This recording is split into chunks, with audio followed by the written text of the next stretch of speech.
మిత్రులందరికీ శుభోదయం. నేను మీ హరి. ఏపీ నుండి 10వ తరగతి తెలుగు నుండి చాలా వెరీ ఇంపార్టెంట్ 50 బిట్లతో మీ ముందుకు రావడం జరిగిందండి. వీడియో నచ్చితే తప్పనిసరిగా అయితే లైక్ చేయండి. లేట్ లేకుండా టాపిక్లకు వెళ్ళిపోదాం. మొదటి బిట్ చూద్దామండి. మాతృభావన పాఠ్యాంశం ఏ ప్రక్రియకు చెందింది? ఆన్సర్ ఆప్షన్ 1 పద్యం. వీలైనంత వరకు మీరు ఈ ప్రశ్నలకు ఆన్సర్ అటెంప్ట్ చేయడానికి ట్రై చేయండి. మొత్తం 50 బిట్లకు ఎన్ని బిట్లు కరెక్ట్ ఆన్సర్ చేశారో ఖచ్చితంగా అయితే కామెంట్ చేయడానికి ట్రై చేయండి. రెండవదండి, అవధాన పంచానన బిరుదు ఎవరికి కలదు? అవధాన పంచానన బిరుదు. ఆన్సర్ ఆప్షన్ 2 గడియారం వెంకట శాస్త్రి. మూడవదండి, క్రింది అంశాలలో సరైనవి ఏమిటి? ఏ అమరావతి పట్టణమున బౌద్ధులు విశ్వవిద్యాలయాలు స్థాపించినాడు రాయప్రోలు. చెయ్యెత్తి జైకొట్టు తెలుగోడ గతమెంత ఘనకీర్తి కలవాడ వేముల శ్రీకృష్ణ. శాతవాహనుల తొలి రాజధాని అమరావతి. మరి ఇందులో సరైనవి ఏమిటి? Answer option 2 ఏబిసిలు సరైనవండి. అంటే అమరావతి పట్టణమున బౌద్ధులు విశ్వవిద్యాలయాలు స్థాపించారు అని చెప్పింది రాయప్రోలు. అదేవిధంగా చెయ్యెత్తు జైకొట్టు తెలుగోడ అనుకుంటూ పద్యాన్ని రచించింది వేముల శ్రీకృష్ణ. అదేవిధంగా శాతవాహనుల తొలి రాజధాని అమరావతి. ఈ మూడు కూడా సరైనవండి. ఒకే బిట్లో 3 బిట్లు వస్తున్నాయండి. ఇలాగే ఉంటాయి ఎక్కువ బిట్లు. మరి వీలైతే తప్పనిసరిగా లైక్ చేయండి. మీలాంటి మిత్రులకి ఎంతో మందికి వీడియో షేర్ అవుతుంది. మరి నాలుగవదండి, క్రింది వాటిలో అసత్యమును గుర్తించండి. ఆన్సర్ ఆప్షన్ 1 అండి, బి మాత్రమే. మెగస్తనీసు గ్రీకు రాయబారి. మరి ఇండికా గ్రంథకర్త హుయాన్ సాంగ్ అని ఇవ్వడం జరిగిందండి. ఇది సరైంది కాదు. మరి ఇండికా అనే గ్రంథాన్ని రచించింది ఎవరు? మీకు తెలిస్తే తప్పనిసరిగా అయితే కామెంట్ చేయండి. మరి మెగస్తనీసు గ్రీకు రాయబారి. అదేవిధంగా చంద్రగుప్త మౌర్యుని కాలంలో ఆంధ్ర ప్రాంతాన్ని సందర్శించింది మెగస్తనీస్ అండి. మరి ఇక్కడ ఇండికా గ్రంథకర్త అనేది రాంగ్ ఇవ్వడం జరిగింది. మీకు తెలిస్తే తప్పనిసరిగా అయితే కామెంట్ చేయండి. ఐదవది, క్రింది వాక్యాలను పరిశీలించి సత్యవాక్యమును గుర్తించండి.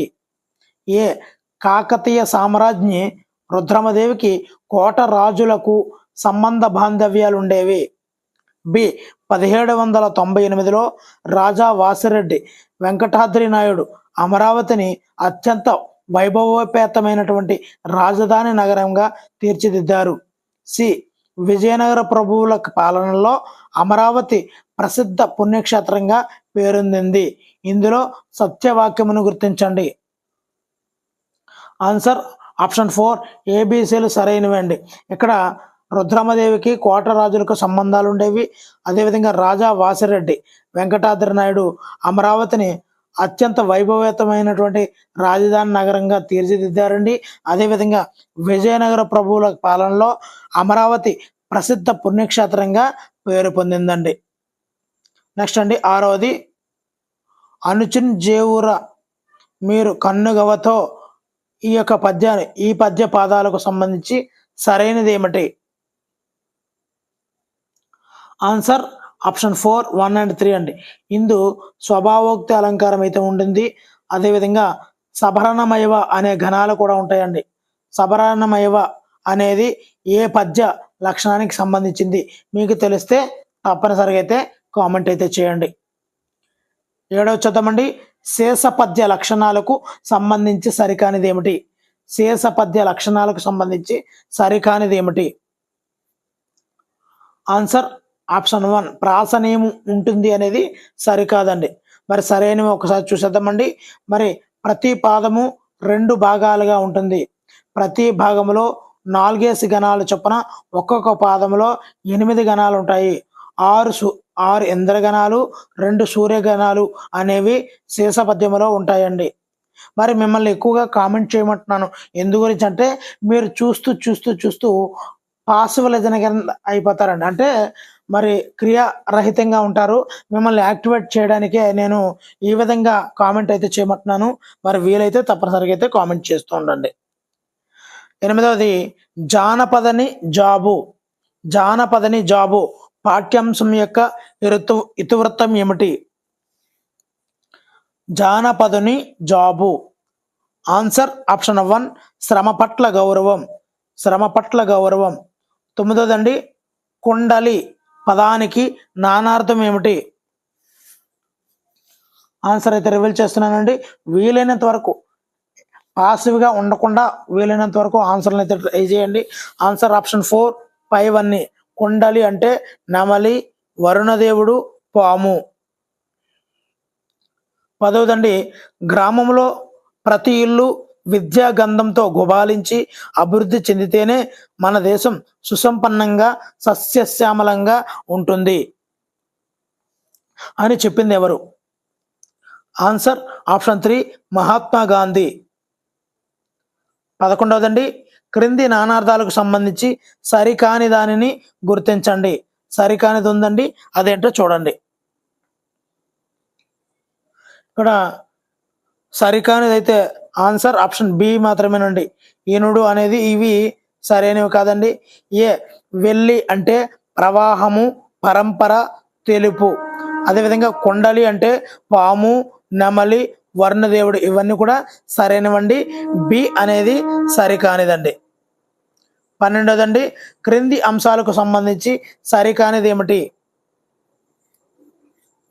రజనీకరుడు చంద్రుడు, కైరవం తెల్ల కలువ, దీదితి ఆకాశము. వీటికి సంబంధించి సరికానిది. ఆన్సర్ ఆప్షన్ 1 సి మాత్రమే. ఇది సరికానిదండి. రజనీకరుడు అంటే చంద్రుడు, కైరవం అంటే తెల్ల కలువ ఈ రెండు కూడా సరైనవేనండి. 13వది ఎర్రనకు సంబంధించి సరైన సమాధానమును గుర్తించండి. ఆన్సర్ ఆప్షన్ 4 పైవన్నీ కూడా సరైనవేనండి. ఎర్రనకు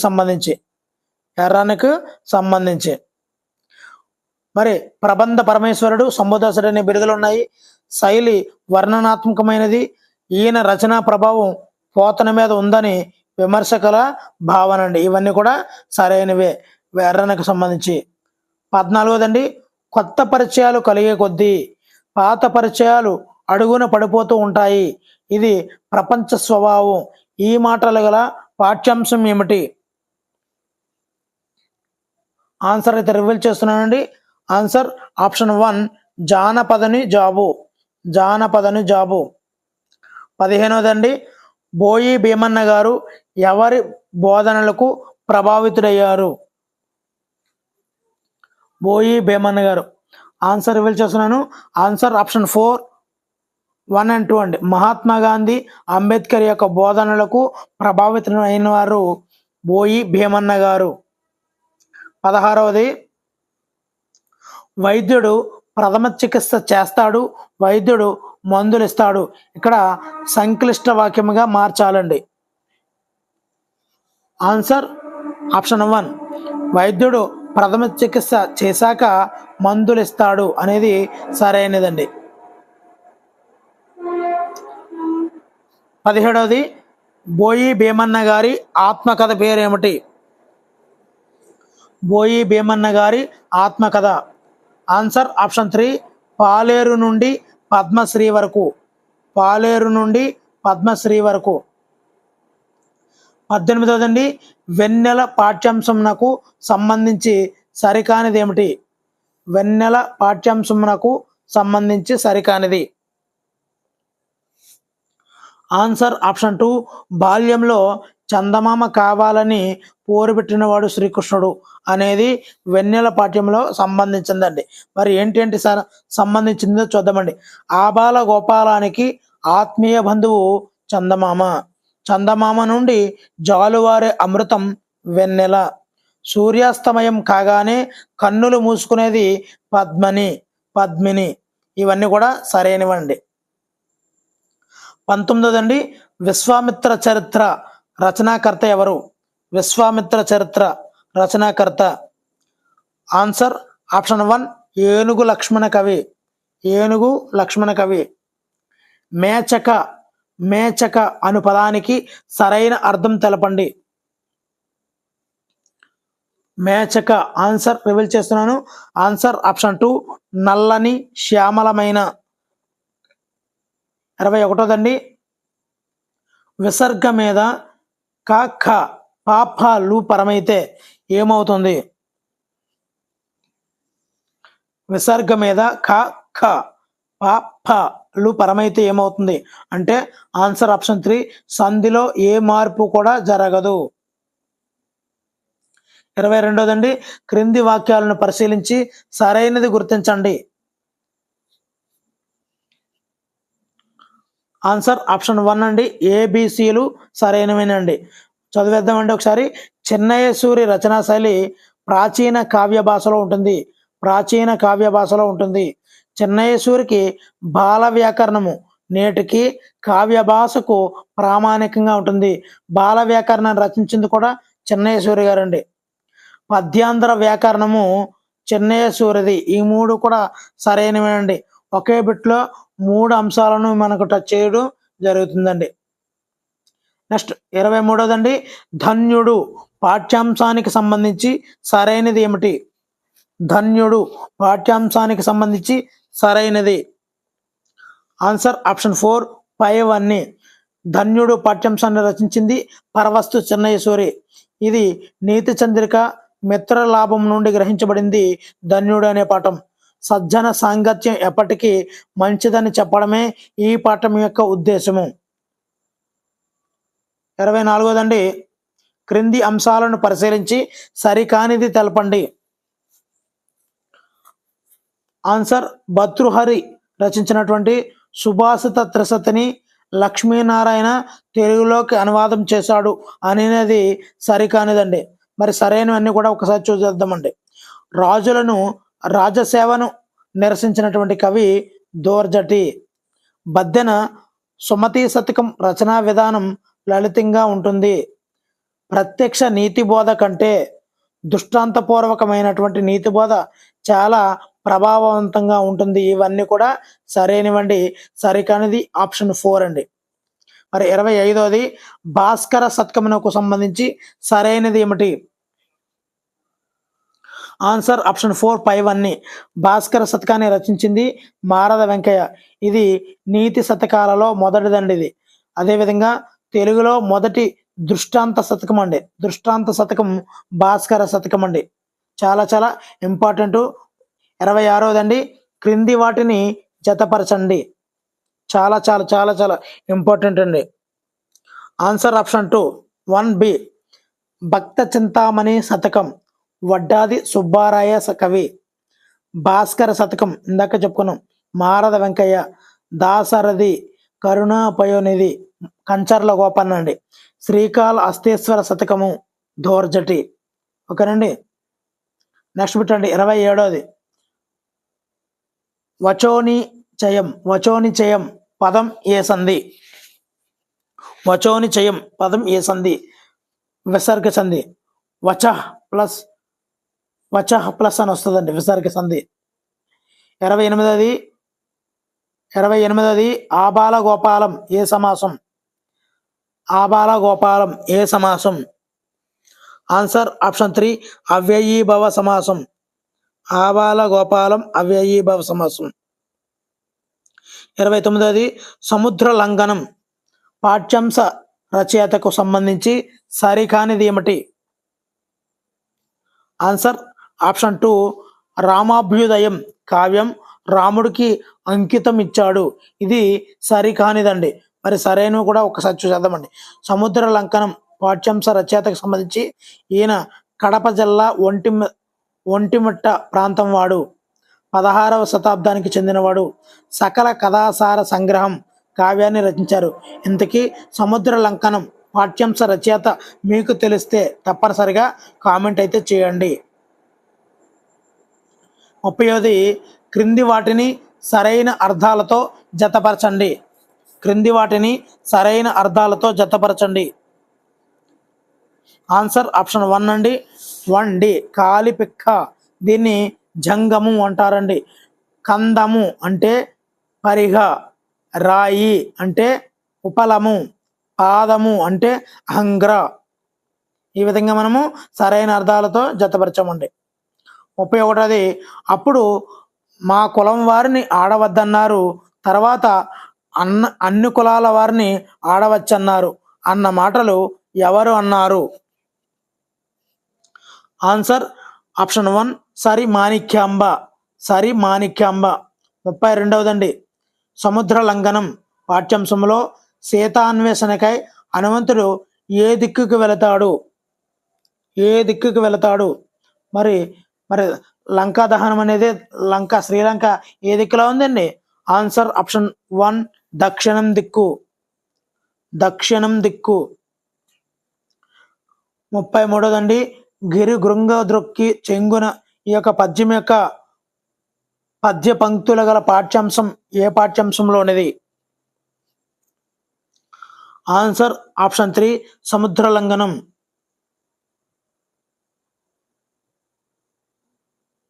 34ది, మాణిక్యవీణ పాఠ్యాంశం ఏ ప్రక్రియకు చెందినది? మాణిక్యవీణ పాఠ్యాంశం ఏ ప్రక్రియకు చెందినది? ఆన్సర్ ఆప్షన్ 1 వచన కవిత. వచన కవిత. మరి 6 నుండి 10వ తరగతి వరకు ఇలాంటి వీడియోలు చేస్తానండి. డైరెక్ట్గా టెక్స్ట్ బుక్ మొత్తాన్ని వివరిస్తూ 6, 7, 8 పాఠాల మొత్తాన్ని అన్ని తరగతులకు చేయడం జరిగిందండి. ఈ వీడియో డిస్క్రిప్షన్లో అయితే మీకు లింక్ ఇవ్వడం జరుగుతుంది. అక్కడి నుంచి మీరు వీడియోలన్నింటినీ కూడా చూడొచ్చండి. ఓకేనండి. నెక్స్ట్ బిట్ చూద్దామండి. 35ది, గోరంత దీపాలు పాఠ్యాంశ ప్రక్రియ ఏమిటి? గోరంత దీపాలు పాఠ్యాంశ ప్రక్రియ. ఆన్సర్ ఆప్షన్ 2 కథ, సామాజిక సేవ. కథ, సామాజిక సేవ. 36వదండి, క్రింది అంశాలను పరిశీలించి సరైనది గుర్తించండి. ఆన్సర్ ఆప్షన్ 1 ఏబీలు సరైనవే. ఒక్కొక్కటి చూసేద్దామండి. మాణిక్యవీణ పాఠ్యాంశ రచయిత విద్వాన్ విశ్వం. మాణిక్యవీణ విద్వాన్ విశ్వం. మాణిక్యవీణ శీర్షిక ఆంధ్రప్రభ వారి పత్రికల్లో ప్రచురితమైంది. ఓకేనండి. 37వదండి, క్రింది వాటిలో సరికానిది. సరికానిది. ఏ తెలుపు నలుపు రచనాకర్త విద్వాన్ విశ్వం. 4 గాళ్ల మండపం రచనాకర్త బెల్లంకొండ రామదాసు. ఇందులో సరికానిది ఏమిటి? ఆన్సర్ ఆప్షన్ 1 బి సరికానిదండి. మరి తెలుపు నలుపు రచనాకర్త విద్వాన్ విశ్వం, ఇది సరైనదండి. మరి 4 గాళ్ళు మండపం ఈ రచన తెలిస్తే, ఎవరితో తెలిస్తే తప్పనిసరిగా అయితే కామెంట్ అయితే చేయండి. ఆన్సర్ పెట్టేటప్పుడు 4 గాళ్ళ మండపం అని పెట్టి దాని యొక్క సరైన ఆన్సర్ని పెట్టండి. ఓకేనండి. 38వదండి, గోరంత దీపాలు పాఠ్యాంశం రచయితకు సంబంధించి సరైనది ఏమిటి? గోరంత దీపాలు పాఠ్యాంశం రచయితకు సంబంధించి సరైనది ఏమిటి? Answer option 3 ఏబిసిలు సరైనదండి. గూడు కోసం గువ్వలు ఆయన మొదటి కథ. మరి గోరంత దీపాలు పాఠ్యాంశ రచయిత యొక్క మొదటి కథ గూడు కోసం గువ్వలు. 2వది బి పునర్జన్మ నాటకములో వృద్ధుని పాత్ర ధరించడంతో ఆయన నట జీవితం ప్రారంభమైంది. అదేవిధంగా వ్యవసాయమే ప్రధాన వృత్తిగా కలిగినటువంటి కుటుంబకుడు ఈ గోరంత దీపాలు పాఠ్యాంశ రచయిత. దీనికి ఆన్సర్ తెలిస్తే, గోరంత దీపాలు పాఠ్యాంశ రచయిత తెలిస్తే తప్పనిసరిగా అయితే కామెంట్ అయితే చేయండి. ఇంకా చూద్దామండి. 39ది, రైలు ప్రయాణంలో తటస్థపడినటువంటి ఓ బాలుడిని చేరదీసి విద్యాబుద్ధులు చెప్పిస్తే ఎదిగిన ఆ వ్యక్తి చూపే కృతజ్ఞతాభావం వాళ్ళ మధ్య ఉండే మానవ సంబంధాలను తెలియజెప్పడమే ఉద్దేశంగా గల పాఠ్యాంశం ఏమిటి? చాలా చాలా ఇంపార్టెంట్ అండి. ఆన్సర్ ఆప్షన్ 2 గోరంత దీపాలు. గోరంత దీపాలు. 45దండి, అసాధ్యాన్ని సాధించిన సందర్భంలో ఏ జాతీయాన్ని ఉపయోగిస్తారు? Answer option 4 మిన్నందుకోవడం. మిన్నందుకోవడం. 41దండి, శ్రీనాథుడు గౌడ డిండింబట్టును ఎవరి ఆస్థానంలో ఓడించాడు? Answer option 3 Praudha Devarayalu. ప్రౌఢదేవరాయల ఆస్థానంలో శ్రీనాథుడు గౌడ డిండింబట్టును ఓడించారు. 42దండి, చాతక పక్షులకు సంబంధించి సరికానిది ఏమిటి? ఆన్సర్ ఏ మాత్రమే సరికానిదండి. అంటే ఈ పక్షులు దబీకును దూకడం, గెంతడం చేయగలవు అనేవి చాతక పక్షులు చేయవండి. మరి అదేవిధంగా వీటి లాలాజలం ఓ అద్భుత పదార్థం అనేది సరైనదండి. అదేవిధంగా వీటి లాలాజలం వాటి గూటి నిర్మాణంలో ఎంతో ముఖ్యమైనది. ఆ లాలాజలాన్ని ఉపయోగించి ఆ గూటిని తయారు చేసుకుంటాయండి ఈ చాతక పక్షులు. 43ది, విశేష విషయాన్ని సామాన్య విషయాన్ని విశేష విషయంతో కానీ సమర్థించి చెప్పడం గల లక్షణం కలిగినటువంటి అలంకారం ఏమిటి? ఆన్సర్ ఆప్షన్ 3 అర్ధాంతర న్యాసాలంకారం అంటారండి. అర్ధాంతర న్యాసాలంకారము. 44వది, మత్స్యము పదానికి వికృత రూపం ఏమిటి? మత్స్యము పదానికి వికృత రూపము. Answer option 3 మత్స్యము. మత్స్యము. 45వది, గ్రేవం అను పదానికి సరైన అర్థం ఏమిటి? గ్రేవం అంటే ఆన్సర్ ఆప్షన్ 2 కంఠం. కంఠం అని అర్థం అండి. గ్రేవం అంటే కంఠం. 46వది, మంచివాని మనసు వలె మనసులాగా స్వచ్ఛంగా ఉండే నది ఏమిటి? మంచివాని మనసులాగా స్వచ్ఛంగా ఉండే నది ఏమిటి? ఆన్సర్ ఆప్షన్ 2 తమసా నది. 47వది, అశ్వమేధ యాగానికి ఋష్యశృంగ మహర్షిని ఆహ్వానిస్తే ఫలవంతమవుతుందని దశరథునికి సలహా ఇచ్చింది ఎవరు? ఆన్సర్ ఆప్షన్ 3 సుమంత్రుడు. 48వదండి, క్రింది అంశాలను పరిశీలించి సరైన దానిని గుర్తించండి. Answer option 1 ఏబీలు సరైనవనండి. కైకేయి అరణ్యపు దాసి మందర. శృంగిబేరపురమునకు గల రాజు గుహుడు. శృంగిబేరిపురముకు రాజు గుహుడు. మరి వీడియో చివరికి వచ్చామండి. ఇంకా ఎవరైనా లైక్ చేయాల్సి ఉంటే దయచేసి లైక్ చేయండి. మీలాంటి ఎంతోమంది మిత్రులకు వీడియో అయితే షేర్ అవుతుందండి.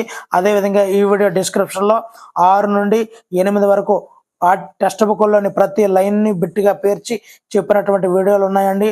అదేవిధంగా 6వ తరగతి నుంచి 10వ తరగతి వరకు ఇప్పుడు మీరు చూస్తున్నట్టే 50 బిట్లతో వీడియోలు చేసి ఉన్నానండి. అవన్నీ కూడా డిస్క్రిప్షన్లో లింక్ పెడతానండి, అక్కడ నుంచి చూడొచ్చండి. 49వది, ఏ శ్రీరామునికి వాలి సుగ్రీవుల కథను కబంధుడు వివరిస్తాడు? బి సరయూ నది తీరాన శబరి ఆశ్రమం ఉంది. సరికాని దానిని గుర్తించండి. ఆన్సర్ ఆప్షన్ 1 బి సరికాదు. సరయూ నది తీరాన శబరి ఆశ్రమం ఉంది అనేది సరికాదండి. మరి శ్రీరామునికి వాలి సుగ్రీవుల కథను కబంధుడు వివరిస్తారు, ఇది సరైనదండి. మరి చివరి బిట్టండి, ఈ క్రింది అంశాలను పరిశీలించి సరైన దానిని గుర్తించండి. దుందుబి రాక్షకుడిని సంహరించింది వాలి. మతంగముని శాపం కారణంగా వాలి ఋష్యమూక పర్వతం వద్దకు రాలేడు. సముద్ర వారధి నిర్మాణకర్త నీలుడు. పైవన్నీ. దీనికి ఆన్సర్ తెలిస్తే తప్పనిసరి అయితే కామెంట్ చేయండి. Thank you for watching. Me Hari signing out.